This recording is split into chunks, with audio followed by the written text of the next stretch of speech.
Ever notice how some people just seem to, well, rock it back after a major hit, while others, they get completely knocked off course? It's almost like they've got this secret superpower right now. We talk a lot about perseverance, but what is it really that helps us not just survive the tough stuff, but truly thrive? Today, we're taking a deep dive into two incredibly powerful yet often misunderstood concepts: resilience and grit.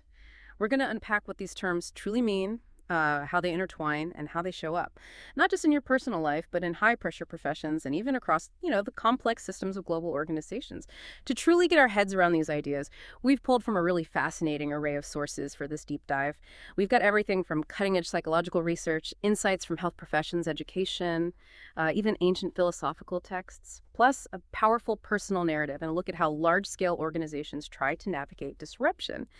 So our mission here is to extract the most important nuggets of knowledge from all this rich material. We want to give you a shortcut to being well-informed and help you understand the surprising facts and, maybe more importantly, the crucial nuances of resilience and grit. So when we talk about resilience and grit, most of us probably have a general idea, right? Bouncing back, sticking with it.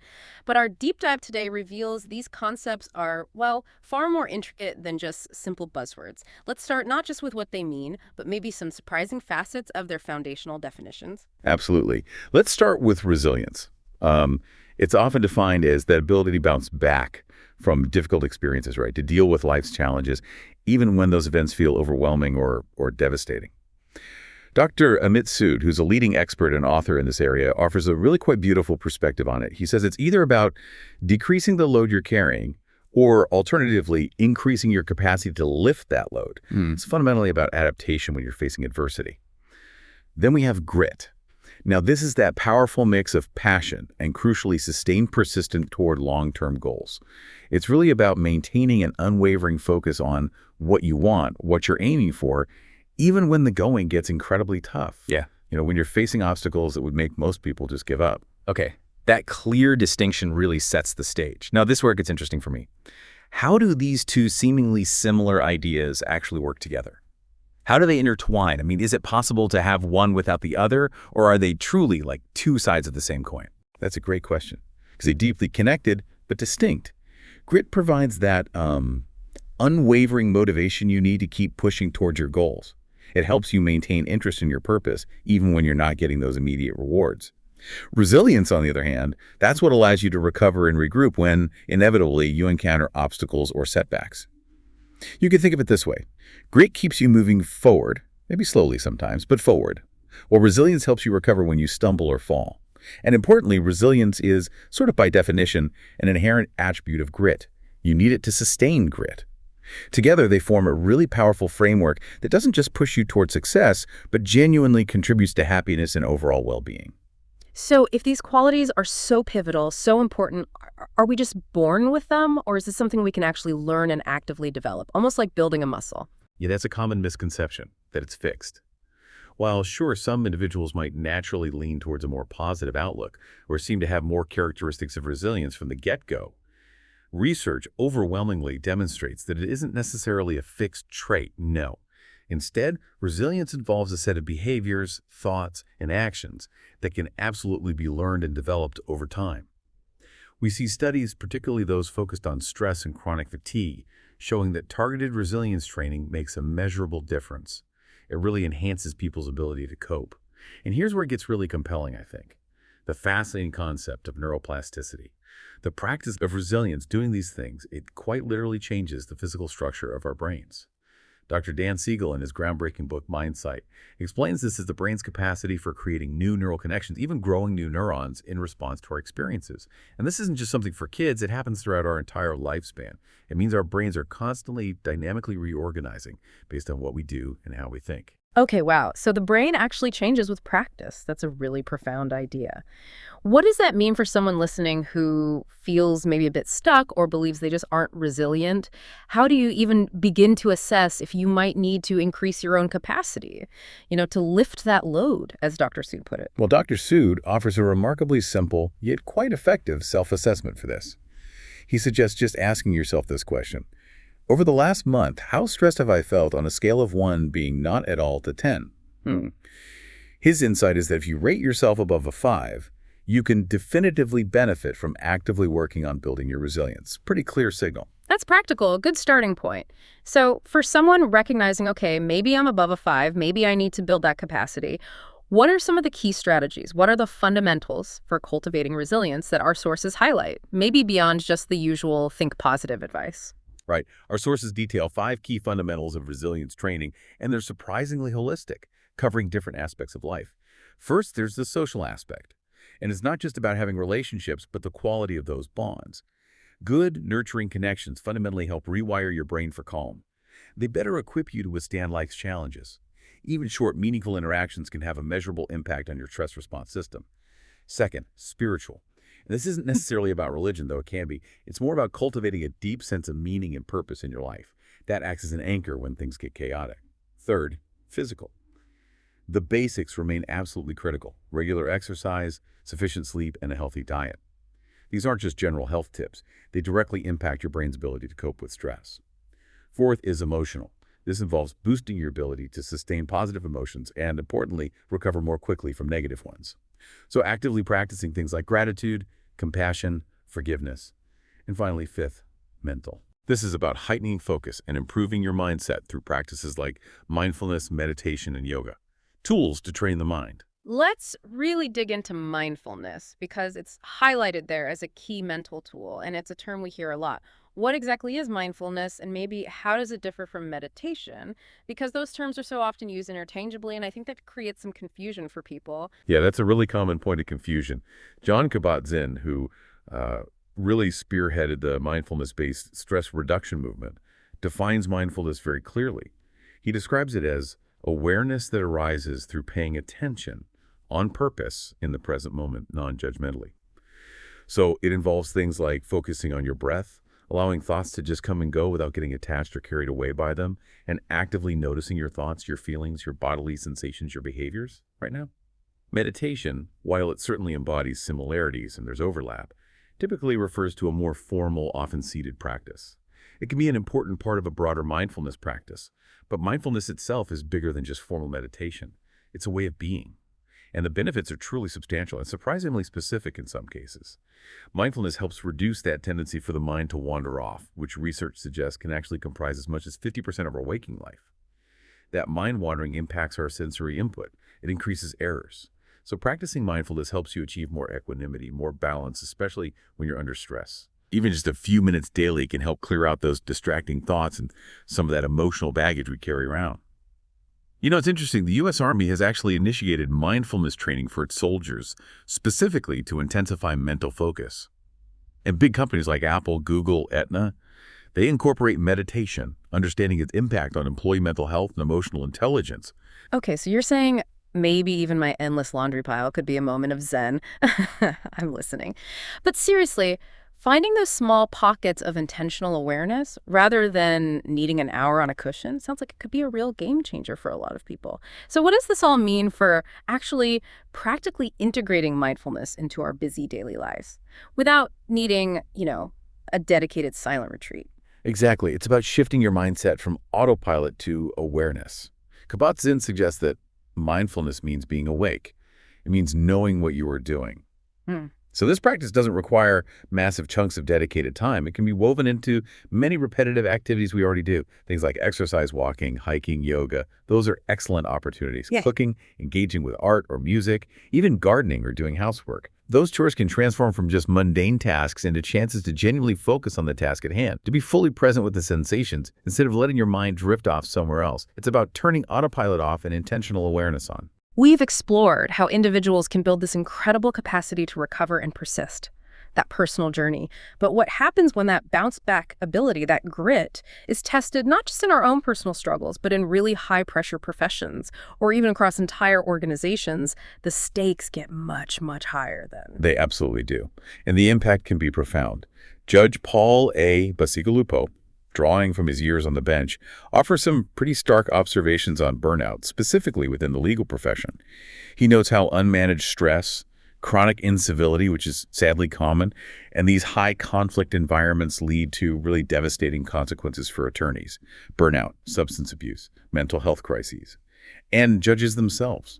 They aren't immune. They often feel incredibly overburdened by heavy dockets, the sheer weight of their decisions, exposure to disturbing evidence day after day, and that relentless pressure of time limits. The reality is, everyone in these kinds of demanding fields is highly vulnerable to stress and burnout. Resilience isn't a luxury. It's almost a necessity for survival. That's a stark picture. And it raises an intriguing connection, doesn't it? This whole discussion around whether grit and resilience can actually be taught effectively, especially in settings like higher education or health professions training. Our sources seem to present a bit of a philosophical dilemma here. How do institutions balance supporting students, maybe protecting them, versus truly preparing them for that harsh reality you just described? It's a profound tension, particularly in health professions education. On one side, you have the critical goal of providing extensive student support systems. To prevent failure, ensure high graduation rates, especially now with soaring tuition costs and massive student debt. Institutions feel that pressure. But on the other hand, there's a really strong argument for allowing students to actually struggle sometimes, to fail, and then have to recover. Seeing this is essential for developing accountability, problem-solving skills, and truly preparing them for the intense, unpredictable challenges of their future careers. The research is mixed too. Some studies show only weak correlations between resilient scores and academic performance. Yet others clearly link higher resilience to better quality of life and lower rates of anxiety and depression in, say, medical students. It's not a simple equation. One common and often effective approach in education is to focus on developing what are called protective factors. These are things like robust psychosocial support systems, engaging social activities, strong mentorship programs, things that can help balance out the negative inputs, like intense academic stress. And then there's the really compelling idea of fostering a growth mindset, that core belief that your abilities, including resilience and grit, aren't fixed, but can actually be developed over time through dedication and hard work. This approach, when taught effectively, has been shown to genuinely promote resilience and positively change student behavior and outlook. Believing you can grow makes a difference. That growth mindset idea is so powerful, isn't it? And this concept of preparing for disruptions, anticipating challenges, and thriving anyway, it clearly applies beyond individuals to large-scale operations, too. How does this translate to the world of big business institutions, maybe even government organizations? That's right. And this brings us squarely into the realm of organizational resilience. It's a growing field of focus. The BS 65000 standard, which was developed by BSI, the British Standards Institution, defines it quite comprehensively. It's the ability of an organization to anticipate, prepare for, respond, and adapt to incremental change and sudden disruptions in order to survive and prosper. Note the prosper part. It's not just survival. And what's really crucial to understand here is that organizational resilience goes way beyond just traditional risk management, which is often reactive. It's about taking a holistic view of the organization's health and adaptability, enabling it not just to survive a crisis, a pandemic, a market crash, whatever it is, but to potentially emerge stronger, to flourish afterwards. There was a significant survey done by the Economist Intelligence Unit, a well-respected global analysis firm. They surveyed over 400 global executives. The findings were really compelling. 88% believed organizational resilience is a top business priority. 80% saw it as absolutely essential for long-term growth, and 61% viewed it as a key competitive advantage. But here's the kicker. The stark reality check. Only 29% of these same executives actually saw these resilience practices fully embedded and operational within their organizations. So there's a huge gap between knowing it's important and actually doing it effectively. BSI and Cranfield University also developed an innovative framework to think about this, called the Strategic Tension Quadrant. It highlights the need for what they call paradoxical thinking. This means organizations have to get comfortable balancing seemingly opposing forces simultaneously. For example, balancing defensive actions, stopping bad things from happening, protecting assets with progressive actions, which are about achieving new results, innovating, growing. It's also about navigating that tension between consistency, having reliable rules, processes, standards, and flexibility, being able to adapt, embrace new ideas, foster innovation. It's a constant dynamic balancing act for resilient organizations. Okay, this is fascinating. But up to now, when we talk about resilience and grit, it often sounds like this unmitigated good, something we should always strive for, like it's a badge of honor to be tough and persistent. But some of our sources suggest there might be a more complex side, maybe even a darker side, or hidden costs involved. What's the potential downside of always having to bounce back? This is a really important and often overlooked, nuanced point. Yes, research coming out of the Center for Family Research at the University of Georgia introduces this concept they call skin-deep resilience. What this suggests is that for some individuals, particularly those who come from significantly disadvantaged backgrounds, achieving that outward success, strong academics, good mental health markers, getting into college against the odds, can come at a hidden but profound cost to their physical health. To give you a really concrete example from their research, they looked at rural African American youth. They found that those kids who exhibited high self-control in pre-adolescence and went on to achieve academic success, they showed those classic signs of resilience like better mental health, lower substance use. But, crucially, they also displayed higher levels of something called allostatic load. Now, you can think of allostatic load as your body's hidden stress debt. It's a biological marker of the cumulative wear and tear on multiple bodily systems from chronic stress. So high allostatic load indicates this deep internal struggle. And accumulating it over time leads to a higher risk of serious health problems like heart disease, diabetes, or even accelerated cellular aging. It reveals this profound physical cost of constantly battling immense adversity. Wow, that's a stark and incredibly powerful revelation, skin-deep resilience. So what does this imply about that sort of double-edged sword of relentless striving, especially against major systemic barriers? What are the mechanisms driving this? Why does outward success sometimes lead to internal wear and tear? Well, the hypothesis is that the prolonged, high levels of striving required to overcome immense adversity can take a significant unseen physiological toll. Particularly, there's this high-intensity coping mechanism researchers call John Henryism. It's named after the folklore figure, John Henry, the steel-driving man. It describes a strategy where individuals, often from marginalized groups, feel they must constantly work harder, exert more effort than others just to keep up or succeed against systemic obstacles. That relentless effort costs the body. There's also often an inherent competition or conflict between the demands and norms of the new environments these individuals are striving to enter, like college or professional fields, and the environments and support systems they come from. This chronic stress, this constant navigating of different worlds, can lead to engaging in unhealthful behaviors as coping mechanisms, maybe overeating comfort foods, for example, and disengaging from healthful ones, like getting adequate sleep or regular exercise, because there's simply no time or energy left. It's a profound observation about the true, often silent cost of beating the odds for some individuals. Resilience isn't always free. That's a truly powerful counter-narrative to the often simplistic celebratory view of grit. And Charles Cole III's personal story, which is one of our sources, also really pushes back hard on this. What resonated with you most strongly in his experience? Charles Cole III's firsthand account is incredibly impactful and, frankly, quite raw. He describes growing up amidst the crack epidemic, dealing with his parents' struggles with addiction and incarceration, frequently moving schools, constant instability. He vividly details how he worked angrily, fueled by trauma and a need to escape from a very young age to eventually achieve his doctoral degree. A huge accomplishment. But his powerful critique is that attributing his academic success solely to his individual grit completely erases his story. It ignores the context. It erases the evidence of centuries of systemic racism and structural oppression that he and so many others endured and continue to endure. He argues it also doesn't adequately account for the residual impacts, the ongoing psychological toll that constantly battling trauma and adversity had on his psyche even after achieving success. And he raises this critical, haunting question that really sticks with you. What is the true cost of the highest of academic attainment for Black folks that grew up in hell? It forces us to confront the context and the cost. And this personal narrative, this lived experience, it resonates strongly with criticisms that are also found in the more academic health professions literature regarding the very constructs of grit and resilience themselves. Some researchers argue these concepts are actually conceptually quite weak, that they overlap significantly with other long-established personality traits like conscientiousness, perseverance, or having a growth mindset. Are they really measuring something new?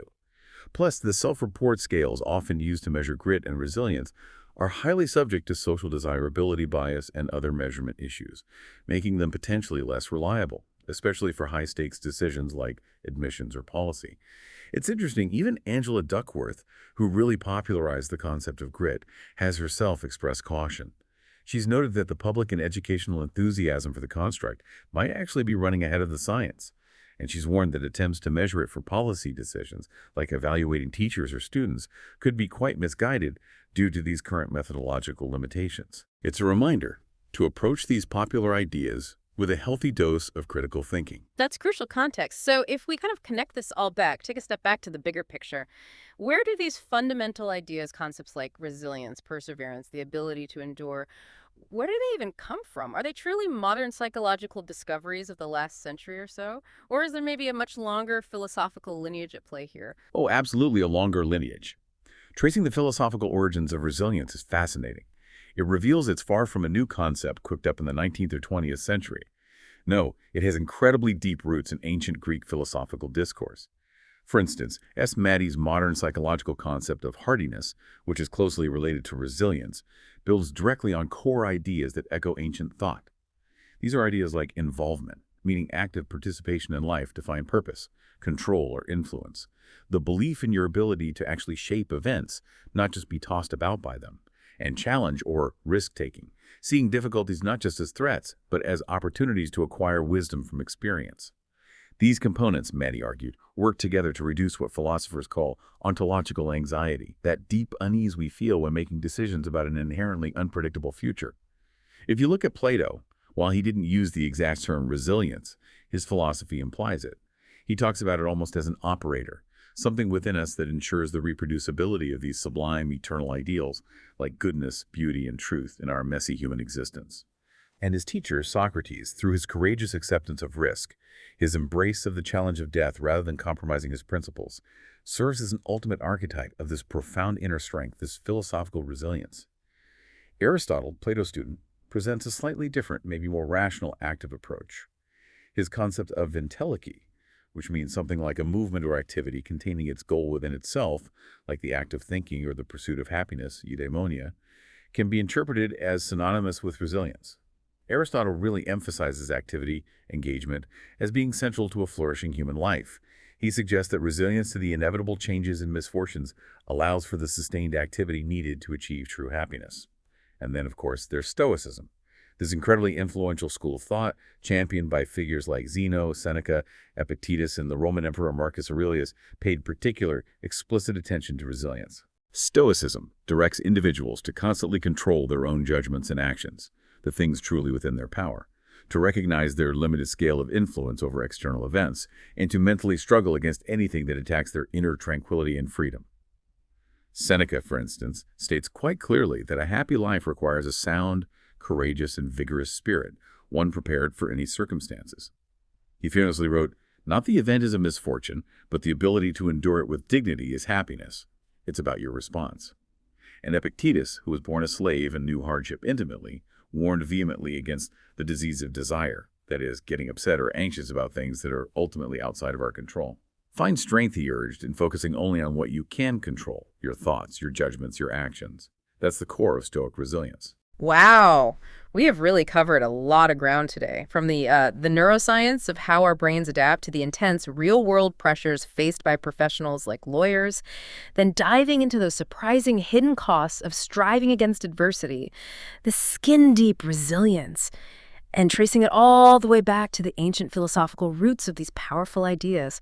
What a journey indeed. It really is clear, isn't it, that while resilience and grit are undoubtedly crucial for navigating life's inevitable challenges, they are far more complex and nuanced than the simple buzzwords they often become. There's that individual journey of development we talked about, yes, but there are also systemic impacts, societal factors that can create unseen burdens, and there are potential hidden costs to consider, that physiological wear and tear. The ability to bounce back or stick with it isn't always straightforward, and it's certainly not universally beneficial in the same way for everyone. Context, as always, is absolutely key. So what does this all mean for you listening right now as you move forward? Hopefully it means approaching these concepts, resilience, grit, perseverance, with a more critical, a more multifaceted understanding. Recognizing their power, yes, but also acknowledging their complexities, their context, and their potential costs. It's about being truly informed, not just about what these terms mean on the surface, but what they truly entail in lived experience. And maybe to leave you with a final thought, consider that philosophical idea we touched on, existential resilience. It's not just about enduring hardships, but about actively finding meaning and purpose within your persistence, within the struggle itself. So the question for you might be, what kind of meaning are you seeking in your own struggles and your long-term goals? And as you navigate the inevitable challenges of your life and your career, at what cost are you pursuing it? Something to reflect on.